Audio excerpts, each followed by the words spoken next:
कक्षा 12 के सभी छात्र एवं छात्राओं का इस YouTube चैनल में आपका स्वागत है। और आज आप लोग इस वीडियो में देखेंगे इस एस्ट्रोनॉमिकल टेलीस्कोप के बारे में, यानी ये खगोलीय दूरदर्शी क्या है। हम लोग आज इस वीडियो में इसके बारे में पढ़ेंगे और हम आज आपको यह भी बताएंगे कि इसका संक्षिप्त परिचय क्या है, इसकी रचना क्या है, इसका समायोजन क्या है, इसके द्वारा प्रतिबिंब कैसे बनता है और आवर्धन क्षमता के लिए व्यापक सूत्र भी बताएंगे। प्रतिबिंब बनाने की या बनने की जो स्थितियां हैं उन पर भी वर्णन करेंगे। यानी यह टॉपिक काफी लंबा है, इसीलिए इस क्लास का नाम है मैराथन क्लास। यानी कि आज आपको इस खगोलीय दूरदर्शी के बारे में इस वीडियो में सभी जानकारियां मिलने वाली हैं। अर्थात ये वीडियो अत्यंत ही महत्वपूर्ण है, खासकर कक्षा 12 के सभी छात्र एवं छात्राओं के लिए। इसलिए आप लोग भी एक काम करें, जिन्होंने अब तक इस चैनल को सब्सक्राइब न किया हो वो छात्र सबसे पहले इसको सब्सक्राइब करें, लाइक करें, शेयर करें और बेल आइकॉन भी अवश्य दबाएं, जिससे कि आपको इस चैनल का जैसे ही कोई वीडियो आपके उसमें अपलोड हो तुरंत आपको इसकी जानकारी प्राप्त हो सके और आप लोग उसका लाभ ले सकें। तो ध्यान दीजिए, अब हम खगोलीय दूरदर्शी के बारे में चर्चा करते हैं कि खगोलीय दूरदर्शी क्या है। देखिए बच्चों, यह एक ऐसा प्रकाशिक यंत्र है, यानी यह खगोलीय दूरदर्शी एक ऐसा प्रकाशिक यंत्र है जिसके द्वारा दूर स्थित वस्तु का प्रतिबिंब आंख में बड़ा दर्शन कोण बनाता है। यानी खगोलीय दूरदर्शी एक ऐसा प्रकाशिक यंत्र है यानी जिसके द्वारा जो वस्तु का प्रतिबिंब बनता है वो हमारी आंख में बड़ा दर्शन कोण बनाता है, जिससे हमें वो वस्तु बड़ी दिखाई देती है। या इसके नाम से आप देख सकते हो, नाम क्या है? दूरदर्शी। यानी जो दूर स्थित वस्तुओं का स्पष्ट दर्शन करा दे, ऐसे यंत्र का नाम है दूरदर्शी यानी टेलीस्कोप, और खगोलीय यानी एस्ट्रोनॉमिकल। तो यह खगोल विज्ञान के अंतर्गत ही हम लोग दूर स्थित वस्तुओं जैसे तारे, वहां के नक्षत्रों, ग्रहों, सौर मंडल में उपस्थित आकाश गंगा की जो भी घटनाएं हैं उनको देखने के लिए हम लोग खगोलीय दूरदर्शी का ही प्रयोग करते हैं। कुल मिलाकर के इस प्रकाशिक यंत्र द्वारा दूर स्थित वस्तुओं के प्रतिबिंब देखे जाते हैं। तो अब हम इसके संक्षिप्त परिचय को समझ चुके हैं कि यह एक ऐसा प्रकाशिक यंत्र है जिसके द्वारा जो वस्तु का प्रतिबिंब बनता है वो हमारी आंख में बड़ा दर्शन कोण बनाता है और जिससे वो वस्तु हमें बड़ी स्पष्ट व चमकीली दिखाई देती है। तो चलिए अब हम आपको इसकी रचना के बारे में बताते हैं। तो देखिए इसकी रचना में क्या है छात्रों, सबसे पहले आपको वही सूक्ष्मदर्शी की भांति इसमें भी बताना है कि इसमें भी धातु की एक लंबी बेलनाकार नली होती है, जिसके एक सिरे पर यानी इधर आप देखेंगे तो क्या होगा, एक बड़ी फोकस दूरी व बड़े द्वारक का बड़े द्वारक का अवर्णक उत्तल लेंस ओ लगा होता है, जिसका नाम हम लोग अभिदृश्यक लेंस रखते हैं। और इसका नाम अभिदृश्यक क्यों पड़ा? क्योंकि यह वस्तु की ओर स्थित होती है। और वस्तु कहाँ स्थित होती है? वस्तु इस दूरदर्शी की अक्ष के अनुदिश अनंत या दूर कहीं स्थित होती है, यानी इस दूरदर्शी की अक्ष के अभिलंबवत ऊपर की ओर स्थित होती है। तो अब इसके दूसरी ओर देखिए क्या होता है, इधर क्या होता है, एक चौड़ी नली फिट होती है जिसे हम दंतुर दंड चक्र व्यवस्था या रैक पिनियन अरेंजमेंट द्वारा इसको आगे पीछे इस पूरी नली में कहीं भी खिसका सकते हैं। अब ये तो थी बात रचना के अंतर्गत। हाँ, और एक बात बोल दीजिएगा कि इसके यानी नेत्रिका के फोकस में क्रॉस तार भी लगे होते हैं। तो इतना हम बोलेंगे रचना में। यानी रचना का संक्षिप्त हमारा परिचय ये होगा कि इसमें एक धातु की लंबी बेलनाकार नली है जिसके एक सिरे पर बड़ी फोकस दूरी एवं बड़े द्वारक का आवर्णक उत्तल लेंस ओ लगा होता है। बड़े द्वारक का इसलिए जिससे कि वस्तु से आने वाला अधिक से अधिक प्रकाश इसमें एकत्र हो सके और प्रतिबिंब अधिक स्पष्ट एवं चमकीला हो। और इसे छोटा इसलिए बनाते हैं जिसमें यह बड़ा प्रकाश छोटे से भाग में जब नेत्रिका में बनेगा तो प्रतिबिंब और अधिक स्पष्ट होगा। और इसके दूसरी ओर एक छोटी फोकस दूरी एवं छोटे द्वारक का होता है उत्तल लेंस। ये भी अवर्णक उत्तल लेंस। अवर्णक का मतलब कई लेंसों के संयोग से बनाया जाता है जिससे इसमें गोलीय विपथन या वर्ण विपथन जैसे दोष उत्पन्न नहीं होते या इनकी संभावनाएं बहुत कम हो जाती हैं। ऐसे लेंस को नेत्रिका लेंस कहते हैं क्योंकि ये देखिए नेत्रिका के ही समीप है, या यूं कह दें नेत्रिका ही इसके समीप है और इसके फोकस में क्रॉस तार लगे होते हैं। चलिए अब हम इस टॉपिक के बाद अभी तक आपने दो चीजें पढ़ी। नंबर 1 संक्षिप्त परिचय, नंबर 2 रचना, अब नंबर 3 समायोजन। देखिए एडजस्टिंग क्या है इसकी, समायोजन कैसे हम इसका करते हैं। तो सबसे पहले बच्चों हम इस नेत्रिका लेंस को आगे पीछे वही अपनी दंतुर्दंड चक्र व्यवस्था द्वारा इस नली में खिसकाते हैं। और कब तक, जब तक खिसकाते हैं जब तक क्रॉस तार ठीक तरह से इसके फोकस पर अंकित या फोकस पर नहीं हो जाते हैं। इसके बाद फिर हम अभिदृश्यक लेंस को या वस्तु को अभिदृश्यक लेंस के सामने दिष्ट कर देते हैं या अभिदृश्यक लेंस को ठीक वस्तु की ओर दिष्ट कर देते, जिससे क्या होता है इस वस्तु का प्रतिबिंब बनता है, ये ए डैश बी डैश। तो अब इस प्रतिबिंब तथा क्रॉस तार के बीच लंबन दूर करने के लिए पुनः इस नेत्रिका को आगे पीछे खिसकाया जाता, यानी तब तक खिसकाते हैं जब तक अभिदृश्यक द्वारा बने प्रतिबिंब और क्रॉस तार के बीच लंबन दूर नहीं हो जाता है। ये है समायोजन। समायोजन यानी देखिए दो प्रकार से, दो स्टेप में बोलना है। पहले ही आपको नेत्रिका को खिसकाना है तब तक जब तक क्रॉस तार आपके फोकस पर ना हो, और पुनः वस्तु की ओर अभिदृश्यक को दिष्ट करके तब फिर से हमें नेत्रिका को खिसकाना है, वो भी तब तक जब तक इसके द्वारा बनने वाले प्रतिबिंब और क्रॉस तार के बीच लंबन दूर नहीं हो जाता है। देखिए लंबन की स्थितियां आप प्रयोगात्मक जब आप कार्य करेंगे तो आपको पता चलेगा कि लंबन दूर करना क्या है। लंबन दूर करने के लिए एक वस्तु पिन और प्रतिबिंब पिन दोनों को जब आप ऑप्टिकल बेंच में देखेंगे रख करके तो देखेंगे कि ये दोनों साथ साथ जब ऐसे चलेंगी बिना किसी आपसी डिस्टरबेंस के, तभी समझिए कि अब यहाँ पर लंबन दूर हो गया है। चलिए खैर, तो अब तक देखो यहाँ तक हमने पढ़ा 3 पार्ट अब हम पढ़ चुके। एक संक्षिप्त परिचय, रचना भी हो गई, समायोजन भी हो गया।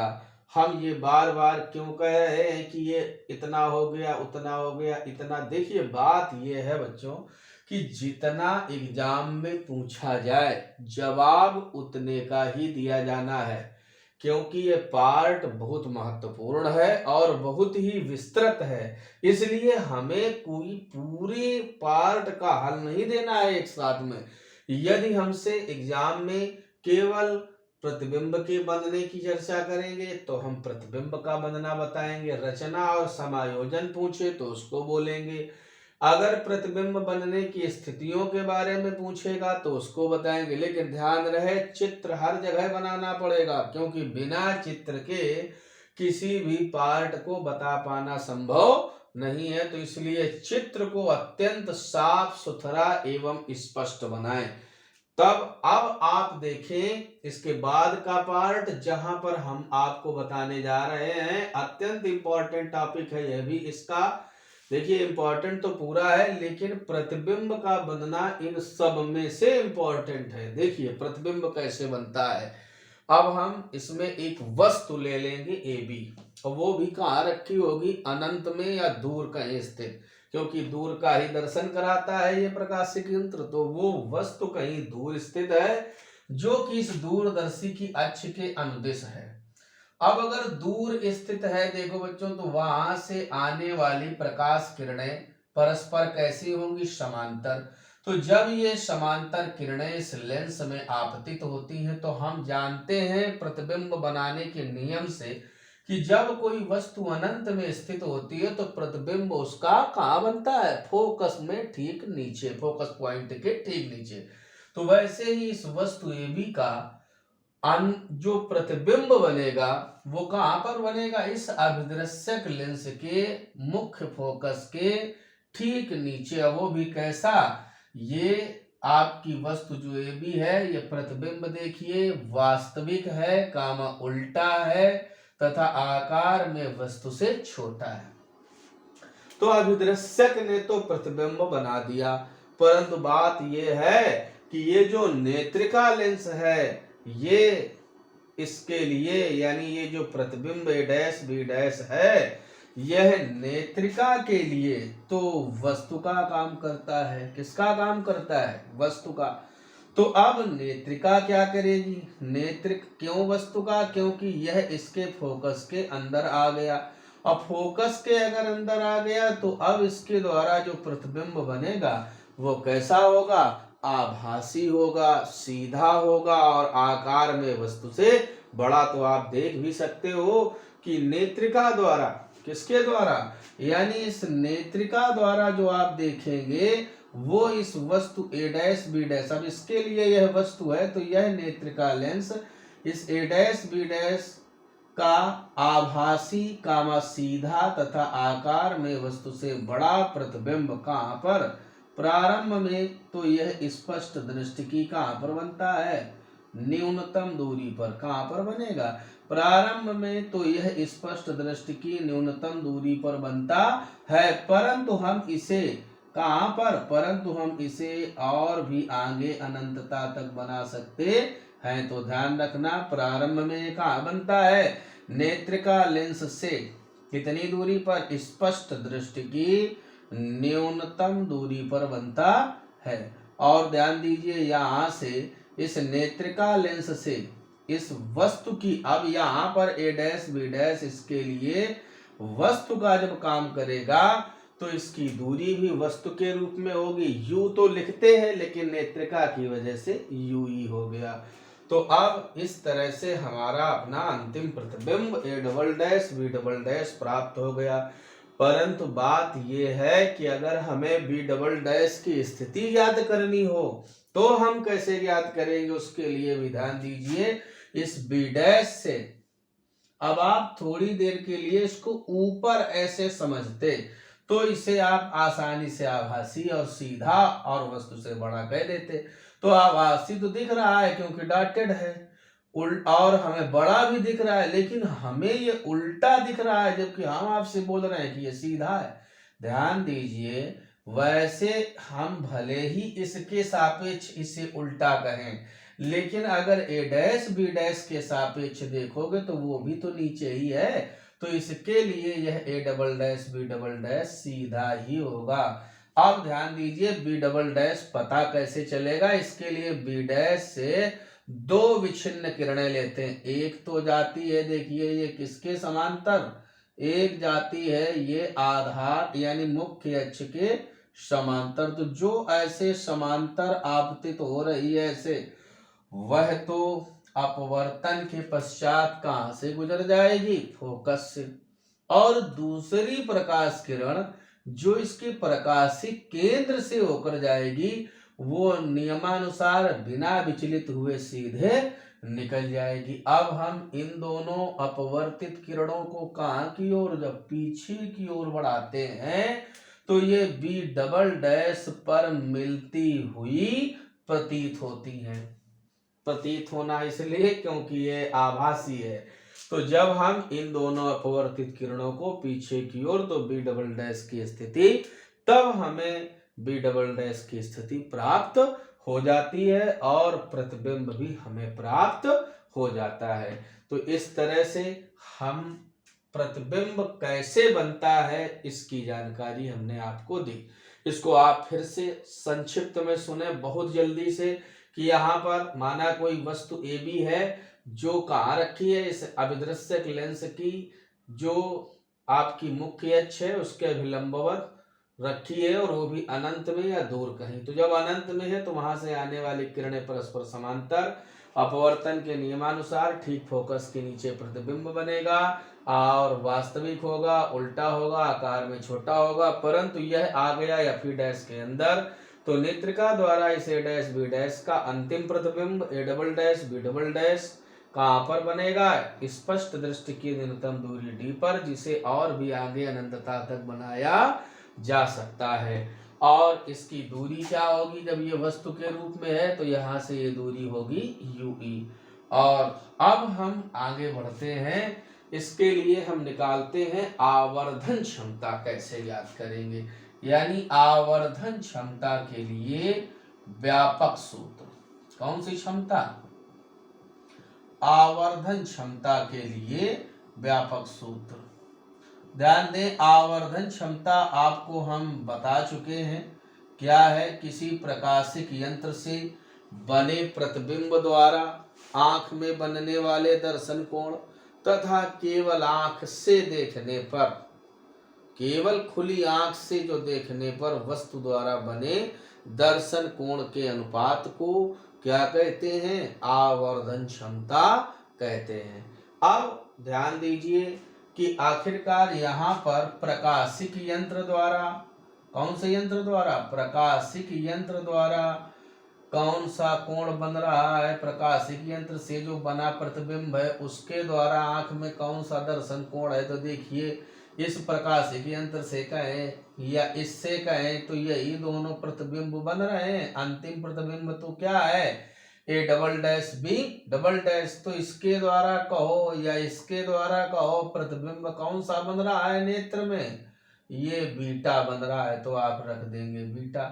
अब देखिए वस्तु द्वारा, देखिए वस्तु तो बहुत दूर स्थित है, तो वस्तु अब बहुत दूर स्थित है तो वहां से तो हम ऐसे अल्फा का यहाँ तक कोई आकलन कर नहीं पाएंगे। तो हमने यहाँ पर ही इस तरह से अल्फा माना है जिसे हम यह मान लेते हैं कि यह नेत्र पर ही बन रहा है, क्योंकि वस्तु अत्यंत दूर स्थित है।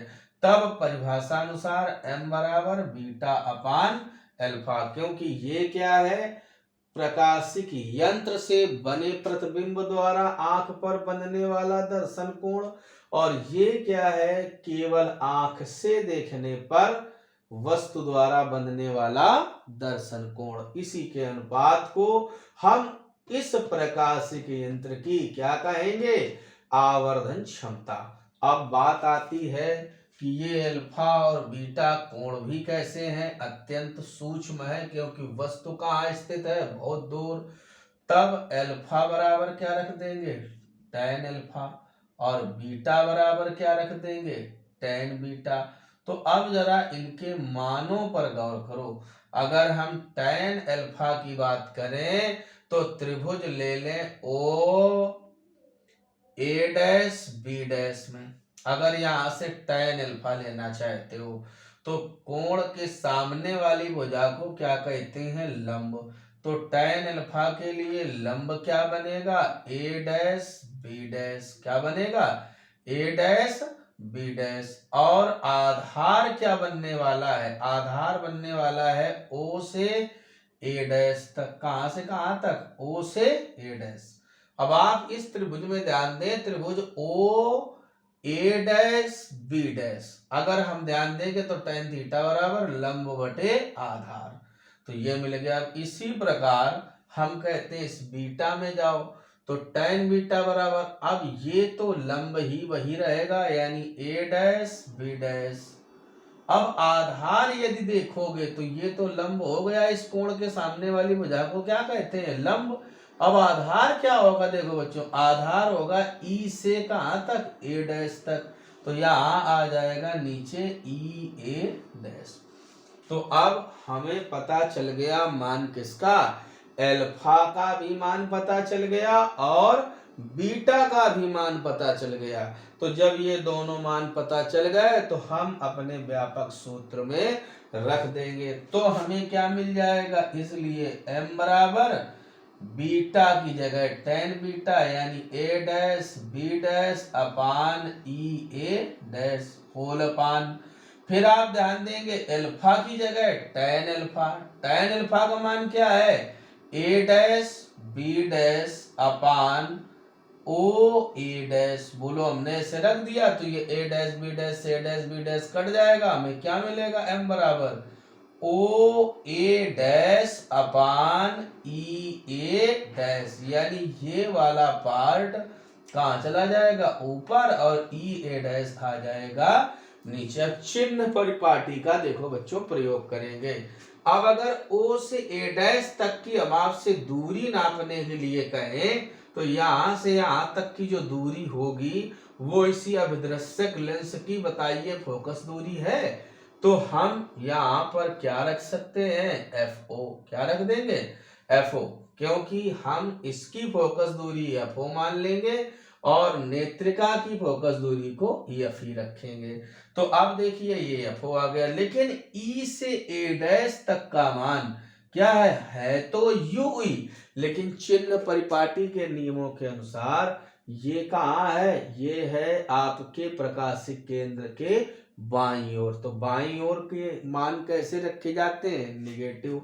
तो यानी हमें m बराबर मिला FO अपान या F not upon minus UE, या इसलिए इसकी आवर्धन क्षमता का व्यापक सूत्र m बराबर माइनस FO अपान UE। तो ध्यान रखना आपके लिए जो सूत्र निकलेगा इस खगोलीय दूरदर्शी की, किसके लिए, आवर्धन क्षमता के लिए जो व्यापक सूत्र है वो निकला m बराबर माइनस FO अपान UE। अब देखिए ये तो रहा व्यापक फार्मूला।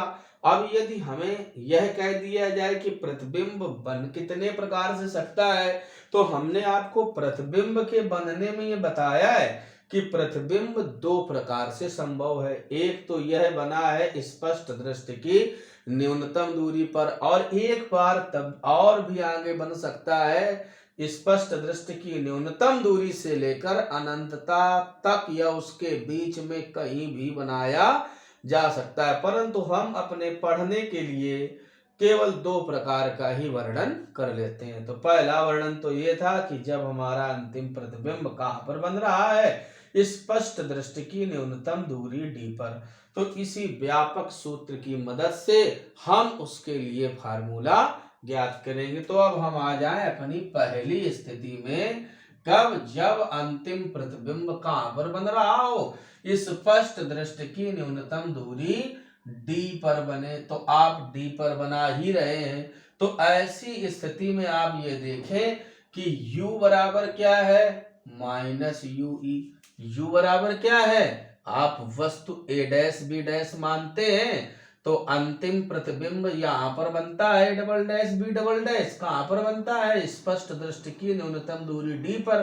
तो यह भी लेंस के बाईं ओर है, प्रतिबिंब भी लेंस के बाईं ओर, वस्तु भी लेंस के बाईं ओर। तो u बराबर भी माइनस UE और v बराबर भी माइनस का d, और f बराबर आप जरूर प्लस का f ही ले सकते हो, क्योंकि बनता किसके द्वारा है, इस नेत्रिका लेंस द्वारा।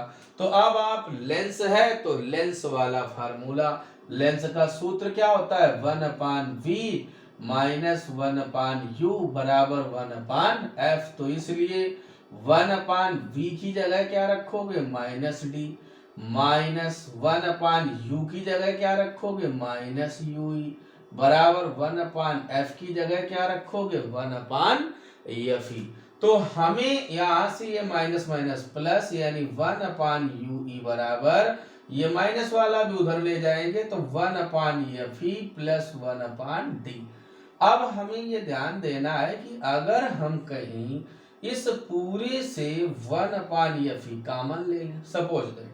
तो जब हमने कोई भी कॉमन यहाँ से लिया, हमने ले लिया 1/Fe, तो जब यहाँ होगा कॉमन लेने का मतलब क्या होता है, भाग देना, यानी 1/Fe में अब 1/Fe से क्या दिया जाएगा, भाग। ऐसे ही 1/D में भी 1/Fe से आप क्या देंगे, भाग। तो इसमें तो ये सब क्या होगा, कैंसिल। तो बोलो हमें क्या मिलेगा, 1/Fe इन ब्रैकेट, यहाँ तो मिला 1 और यहाँ से क्या मिल जाएगा, ये Fe चला जाएगा ऊपर, तो Fe/T। अब हमें ये ध्यान देना है 1/Fe इन ब्रैकेट 1 + Fe/D। तो अब ये किसके बराबर है, ये है 1/UE के, और इसको क्या डाल देना, समीकरण नंबर 1। तो अब ध्यान दो, समीकरण नंबर 1 से, कहां से, समीकरण नंबर 1 में 1/UE का क्या रखने पर, मान रखने पर, तब देखिए आवर्धन क्षमता क्या होगी, m बराबर -FO इन ब्रैकेट, जहां ये 1/UE था इंटू 1/UE, समझिए।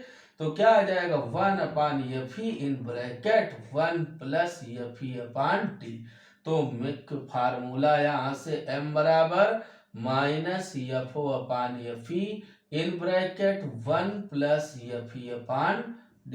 ये क्या है, ये है आवर्धन क्षमता का उस समय का फार्मूला है जब अंतिम प्रतिबिंब कहां पर बनता है, स्पष्ट दृष्टि की न्यूनतम दूरी D पर बने। उस समय के लिए आवर्धन क्षमता का सूत्र m बराबर -FO/Fe इन ब्रैकेट 1 + Fe/D। और ये ध्यान दीजिए, इस समय दूरदर्शी की लंबाई क्या होगी, तो दूरदर्शी की लंबाई कहो या पाइप की लंबाई कहो, तो ये देखी जाती है।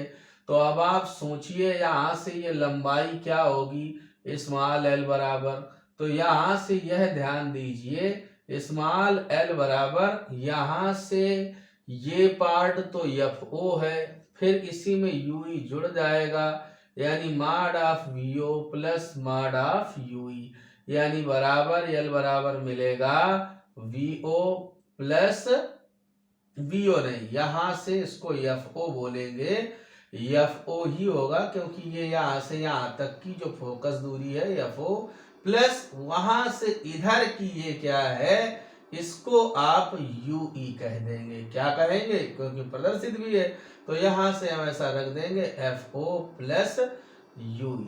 VO तो तब कहते हैं जब हमें उसकी स्पष्ट जानकारी ना हो। अब हमें तो इसकी स्पष्ट जानकारी है ही कि यहाँ से यहाँ तक की अगर हम दूरी नापेंगे तो ये क्या होगी, ये स्मॉल FO, और जो पॉइंट होता है उसे कैपिटल लेटर से, और जो लेंथ होती है उसे इस प्रकार से। तो बोलिए हमें अपना यहाँ तक का सारा पार्ट पता चल गया।